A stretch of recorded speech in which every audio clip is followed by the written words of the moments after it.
If I were to ask anyone watching this video, when does the Aliyah, the mission of Avraham, begin? Undoubtedly, the reply would be the beginning of next week's Parshat Lech Lecha. Lech Lecha me'artzecha, mi'moladecha, mi'beit avicha el haaretz asher areka. Go, leave everything behind, go to the land that I will show you. But in our Parsha, there's a precursor. The precursor is not the Aliyah of Avraham, who is leading, but rather Avraham, who is part of Terach's household.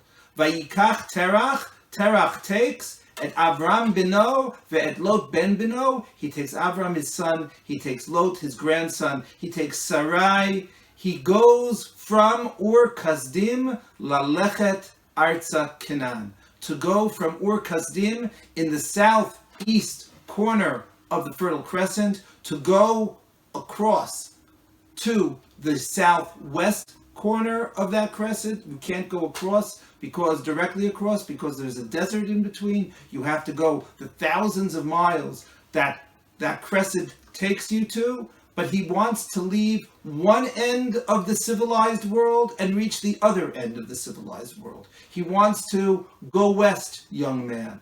And that Terach doesn't go all the way to Canaan.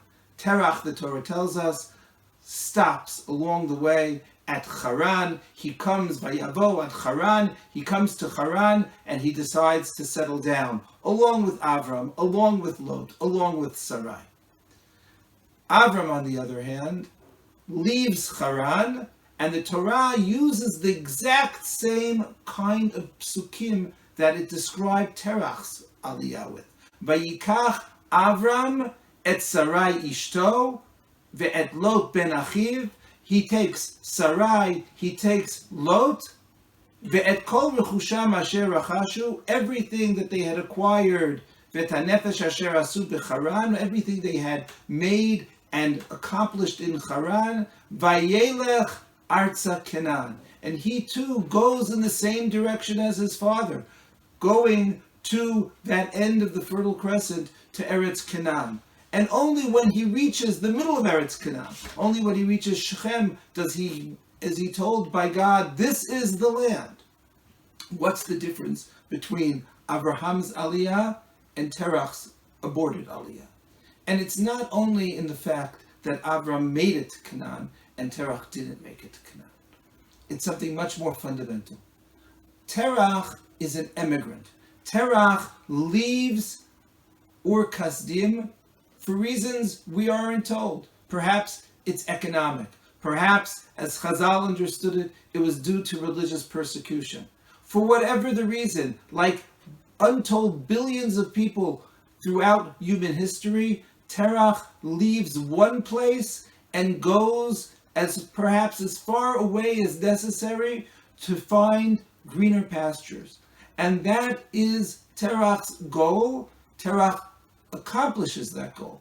He doesn't have to go all the way to Canaan. He finds it in Haran. It's as though someone's told, go west, young man, leaves the East Coast on his way to California and stops in Illinois. That's what happens to Terach. Avram, on the other hand, has no economic reason to leave. Avram has no religious reason to leave. Avram is the emigrant who leaves on principle, because of his mission, because of God's command. Lech lecha me'artzecha. And the Torah stresses, and here's the difference, there is no rechush that's mentioned with regard to Terach. There is no possessions that Terach takes with him from Ur Kasdim, presumably because he had nothing to take other than the shirt on his back. Avram, on the other hand, has a great deal of wealth. Rechusham, kol asher asa b'Haran. Everything that was done specifically in Haran. And Abraham, at the age of 75, goes on his mission. Jewish history has followed Terach at different times.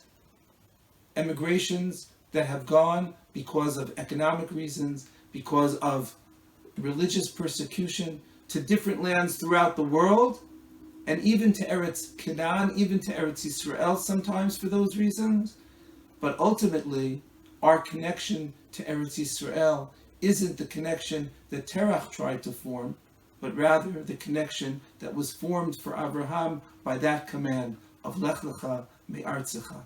Leave everything that you have, if need be, and go to the land Asher Areka.